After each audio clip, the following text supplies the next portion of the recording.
The Arden is a 126-unit multifamily affordable housing project in Fairfax County.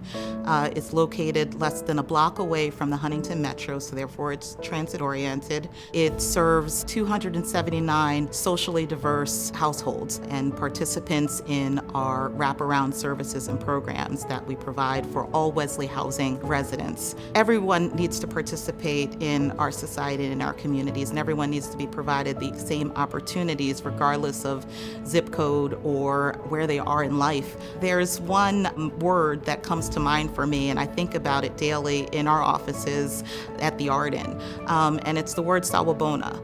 And it's a Zulu greeting that means hello, but more literally it means we see you. It's at the core of what we do. It's a part of our core mission and our values to not only create housing, but create opportunity for our residents. HAND has been a great partner and advocate, obviously, for the work that we do. They've been a leader in trying to find innovative ways to provide data in support of the work that needs to be done, as well as training and advocacy. So we certainly appreciate their partnership, and we salute them for all the work that they've done. And so I see this award and this recognition in front of our peers as a reflection of all of our work and continued advocacy for more resources, and an example of what can happen with the proper level of innovation, ingenuity, hard work, and truly political will to make it happen. I'm Camilla McAfee. I'm the President and CEO of Wesley Housing.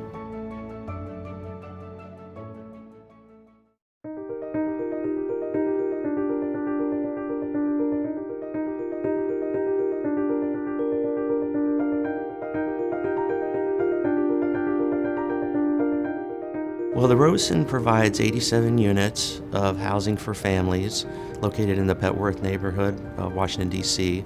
It's for both market rate, and there are some unrestricted units there as well. It's actually part of a larger Spring Flats 185-unit redevelopment that includes housing for seniors and homeownership opportunities as well. It consists of 1, 2, and 3 bedrooms, 9 of which are permanent supportive housing units for the formerly homeless, as well as a large amount of community spaces, including a community room that can be used by local nonprofits, residents, as well. As we know that there's an interaction between housing and health. It's not just housing. We have to be cognizant of that and try to serve people in all ways that we possibly can. We can't be everything, but I think as developers we have the responsibility to make sure that folks have access and pathways to get to the supportive housing. Well, I think stable communities are important to all of us. First of all, it's the right thing to do. HAND's theme this year is really important because it emphasizes transparency, responsibility, and action among our development partners. We're very proud of the development.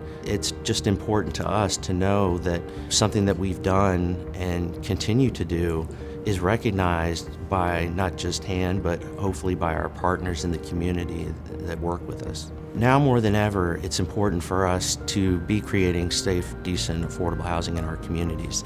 It means everything because, first of all, it means that we're serving people who need it. It means that we did the right thing when we originally conceived of this type of redevelopment. Hi, my name is Jeff Blackwell. I'm Senior Vice President of Real Estate Development for Victory Housing.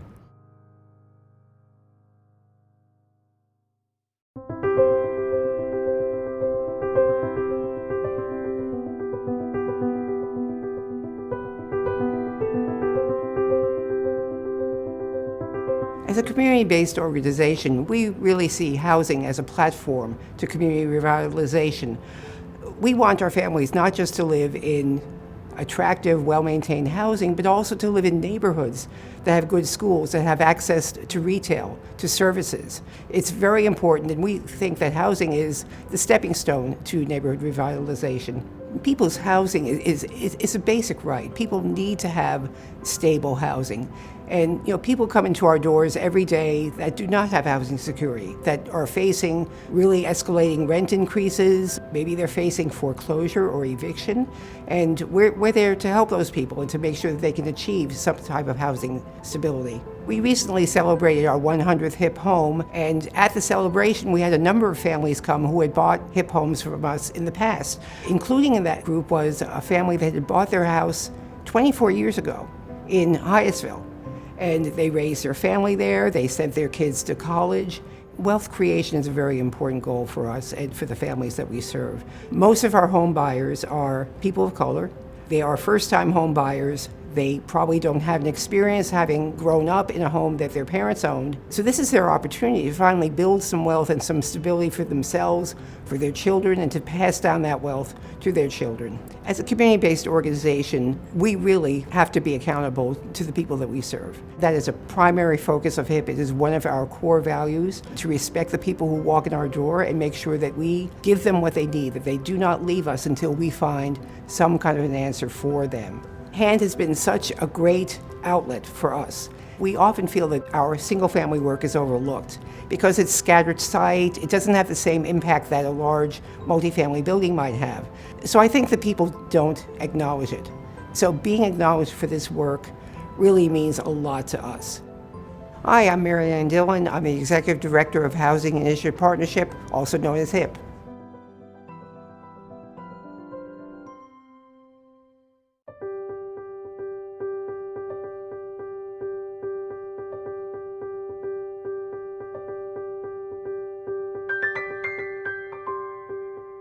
I have a sense of fairness. I feel like, in particular, working with the good folks with Capital Impact Partners as an advisor to the various programs they have, I feel like there needs to be a bench that's created to help with solving the affordable housing issues. And anything that I've learned, if I can pass it along to someone else, I feel like I'm doing what I should be doing with that information that has been gifted to me from others. I think from a macro level, I think we should continue to be proactively creative in trying to come up with new solutions for an issue that is continuing to get worse as far as housing affordability. And working with our federal, state, local partners, not just here in DC, but the entire area, we have to continue to work with those partners to come up with new solutions, both public with our in the government. And I think there's actually some legislation that's about to hopefully get passed to expand the financing tools. See, that's what I'm talking about. Chris is a great partner, not only to us at Capital Impact, but also all the developers we work with through our training programs. He is extremely responsive,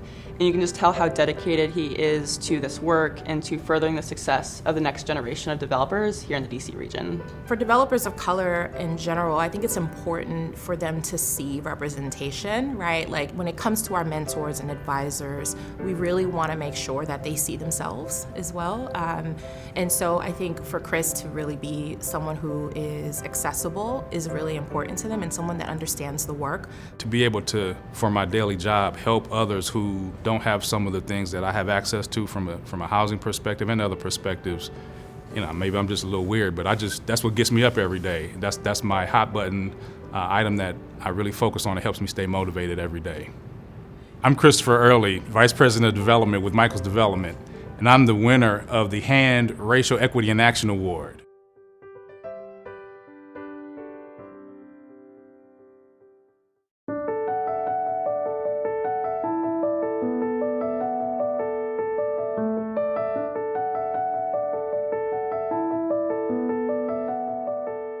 Honestly, it's like an opportunity to just do better for me and my family. I'm from Nigeria, and me and my parents relocated from Nigeria 2013, and the reason for that is because they just wanted to provide me with better opportunities. What this means to me is that now college is my reality. Now I have the funds to cover any college expenses that I have, whether that be books, textbooks, or just tuition in general. So I'm really grateful for this opportunity, and now this is kind of taking off some of the financial burdens I have.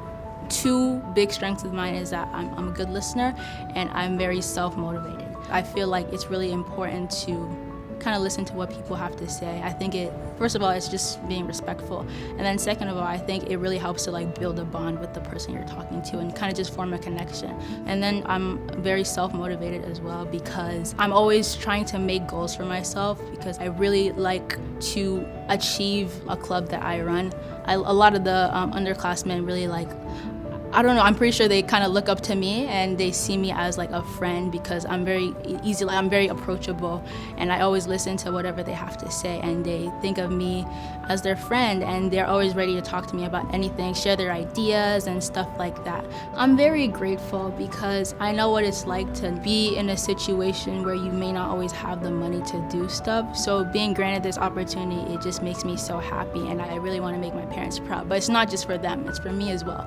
But I just want to do better for us. Hi, my name is Turamo Funcho, and I am a winner of the Generational Hand Scholarship.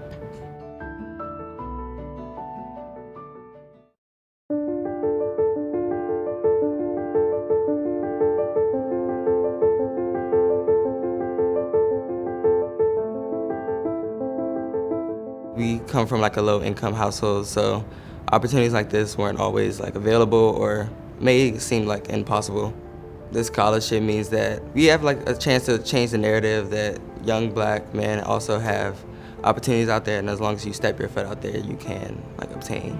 I volunteer at my middle school. I volunteer at the Rock Creek Tennis Center with young kids growing up because people, when I was young, gave back to me, and I just think it's important that you show those same gifts and you give back. I had like mentors and teachers that really stuck with me on the way, and I think like in the future, I want to be like someone's impactful like person in their life.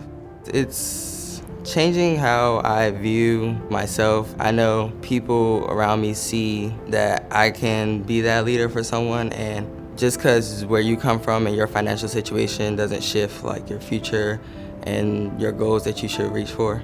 I would like to be a psych nurse. You don't see many male nurses, or especially black male nurses. So I think I just want to change that narrative, and nursing is also like leadership, communication, and like problem solving, and that's all things that I do well in. Knowing I received the scholarship is like if someone noticed that what I'm doing in my community is making a change, or that I'm actually being impactful to people around me. My name is Destin Marshall, and I am a Generation Hand Scholarship winner.